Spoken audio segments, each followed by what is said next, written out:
will talk to you about the conflicts in the Middle East and how these conflicts are the causes of terrorism. I will begin my speech now. In the name of God, most gracious, most merciful, ladies and gentlemen, may peace, mercy, and blessings of God be upon you. My pleasure to meet you today is no more than my pleasure than my speech today about a public opinion topic. Last week, I was talking to my colleague, Xiang, and she asked me, for God's sake, what's happening in the Middle East? For you, Xiang, and for my dear colleagues, I'm giving this speech. I understand that the image of a Muslim in the West is all about violence, extremism, and fear, as well as terrorism. And it is a stereotypical image that makes some people driven from even trying to understand the principles of Islam. And this is why today I would like to talk about some basics of Islam. Then I'm going to talk about the history of the Middle East region so that we will be able to understand the status there and the reasons of terrorism and their types. Lately, I have heard the speech of King Abdullah II, the Jordanian king, that he has given in the European Parliament, that he has given in, I think, in 2015, and I quote part of his speech: "It is essential that we try to understand the real meaning of being a Muslim. I and most Muslims, since we were children, we have been raised on the idea that Muslims should take care of others. Our Prophet Muhammad, may peace and praise be upon him, said, and I quote, none of you becomes a true believer until he likes for his brother what he likes for himself." And this is the true meaning of being a Muslim. Also, one of the names of Allah is gracious and merciful, and those are the words I used for the opening of my conversation. And since the dawn of Islam, we always greet each other saying peace, mercy, and blessings of God be upon you, and it is a greeting of peace, and this is the real meaning of being a Muslim. Muslims also believe in Quran. They believe it is the word of God, the intact word of God. So to them, it is the law that they have to obey until the last day of earth. And there is a verse of Quran that says, and I quote, "Whoever kills a soul unless for a soul or for corruption done in the land, it is as if he had slain mankind entirely, and whoever saves one, it is as if he had saved mankind entirely." So it is irrational that we believe that any Muslim can commit such crimes. Actually, Islam does not approve these crimes. Islam has been there for the past 1,400 years. Where did terrorism come from and why? I have read in a magazine that a fatwa institute in Egypt has indicated that there are some characteristics of a personality of a terrorist. One of them is, or some of them are, that they hate life. They are enemies of life, and this is the opposite of the entire opposite of what our religion teaches us. They actually suffer despair and anger of everything that is going on in the society. In my research to prepare for the speech, I have read in the newspaper, an Egyptian newspaper, that because of unemployment in Kosovo, the youth in Kosovo has become a very good target for terrorist recruitment.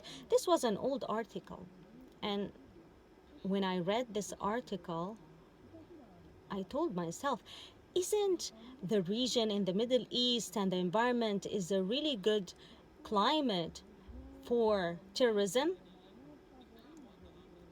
For several reasons: poverty, low level of education. All those are reasons, and others are reasons for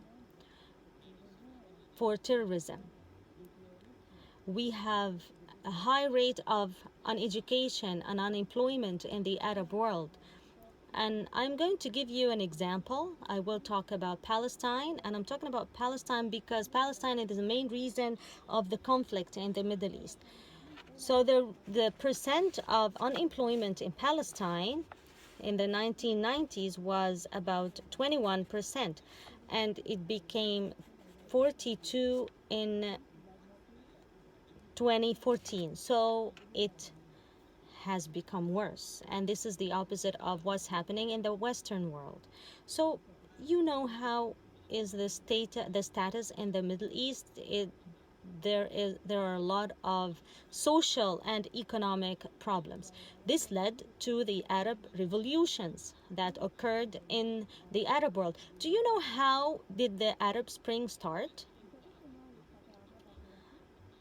That took place in the years starting from the 2010 and on.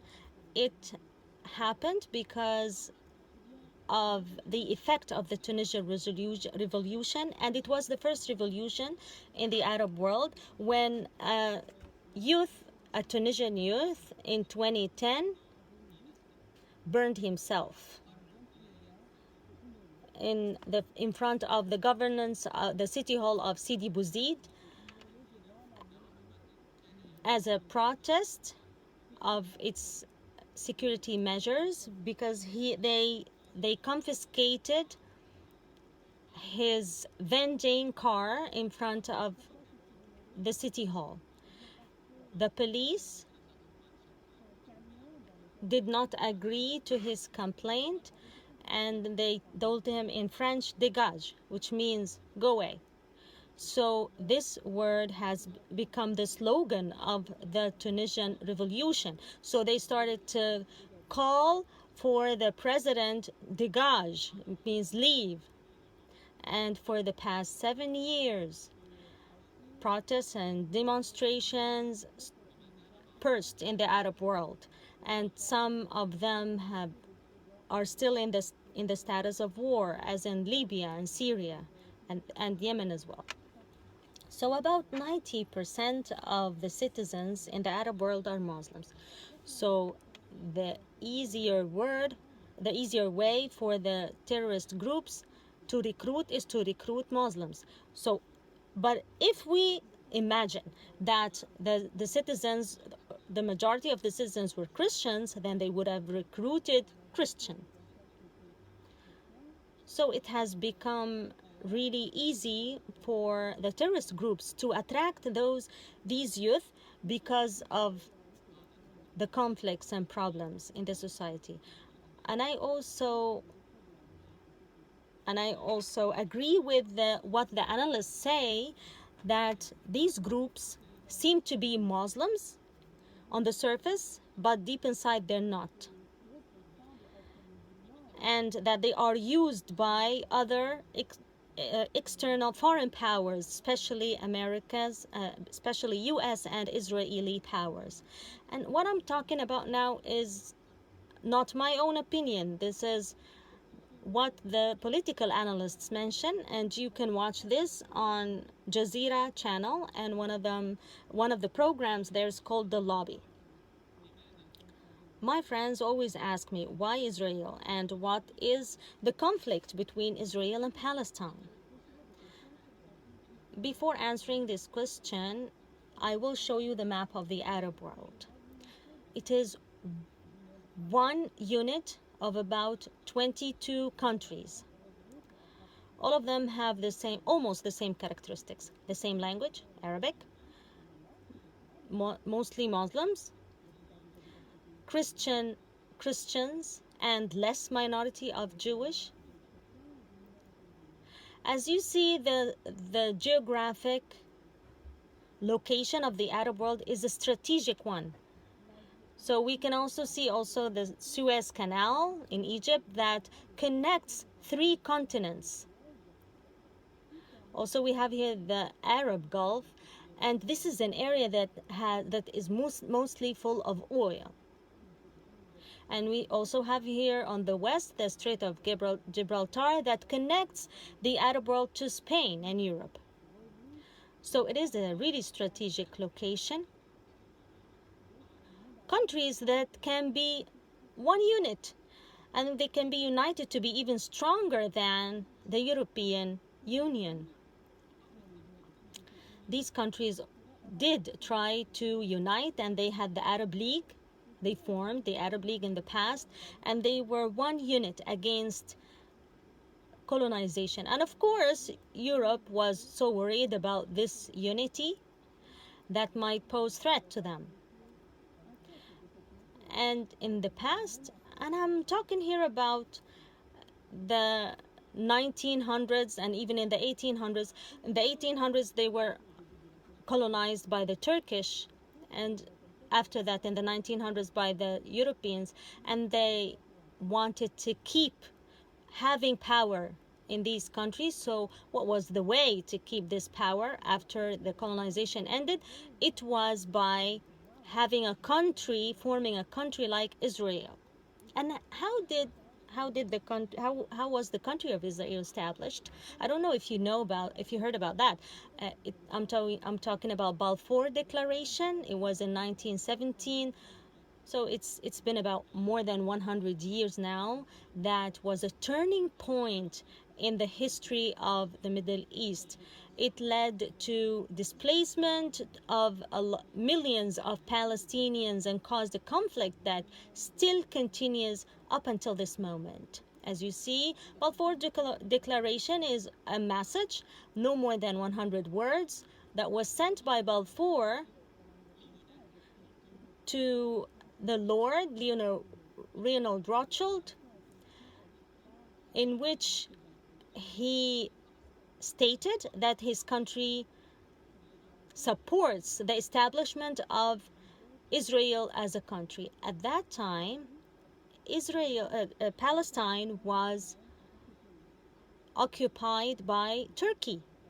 So it wasn't, the land of Palestine was not owned by Britain for it to give it to Israel. So always the Arab quote that this is the promise of this who did not possess to this who did not deserve, describing Balfour Declaration.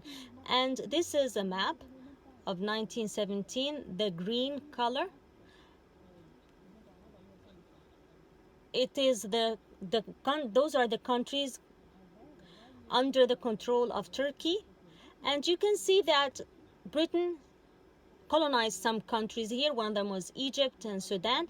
France was mostly in the western part of the Arab world. So these countries, these European countries, they did not want to leave these countries in peace after colonization ended, and they wanted to keep their power there. Palestine was a country under the mandate of the British government until the year 1948. And after the end of the British mandate surrendered the land of Palestine to Israel. And it's very well known in all international conventions that after the end of the mandate, the country should be given to its people, the Palestinians. And the percentage of Jewish people at that time in Palestine was about no more than 5%. Al-Quds, known in English as Jerusalem, was the capital and is still the capital of Palestine. It is a country that has a very special position, a special meaning for all Muslims and even Christians in the Arab world. There are several holy sites for Muslims. 2 of them are in Saudi Arabia and the 3rd is in Palestine. The first one is the Holy Mosque in Mecca, that in which Muslims perform pilgrimage every year. The second holy site for Muslims is Al-Masjid al-Nabawi, which is in the city of Medina, where Prophet Muhammad, may peace and prayers be upon him, was buried. The third holy site for Muslims is Al-Aqsa Mosque in Jerusalem. And as you know, that Muslims pray 5 times a day, and they direct their prayers to Mecca every day. So a Muslim praying should direct himself to Mecca, and this is what the meaning of Qibla is. It means direction. But before that, Muslims used to pray to the direction of Al-Aqsa Mosque in Jerusalem before changing the Qibla or direction of prayer to Mecca. So this is one reason why the Aqsa Mosque is a holy site. Another reason that makes Al-Aqsa Mosque a holy site for Muslims is a journey known as Isra and Miraj that the Prophet Muhammad has done, and it's called Isra because he traveled in a trip overnight to Jerusalem, and Miraj is ascension, and it was when the Prophet traveled through the sky to meet God. This is why to Muslims Al-Aqsa Mosque and Jerusalem has a special meaning. Now I'll step back to the conflict. Since then, since 1948, the conflict started. And Israel continued despite all the rejection of the Arab world. The United Nations tried to intervene, and it divided Palestine into 2 states, half 50% for Israelis and 50% for Muslims. And when this declaration was given, this resolution was issued, the Arab countries withdrew. Israel attacked the neighboring Arab countries several times.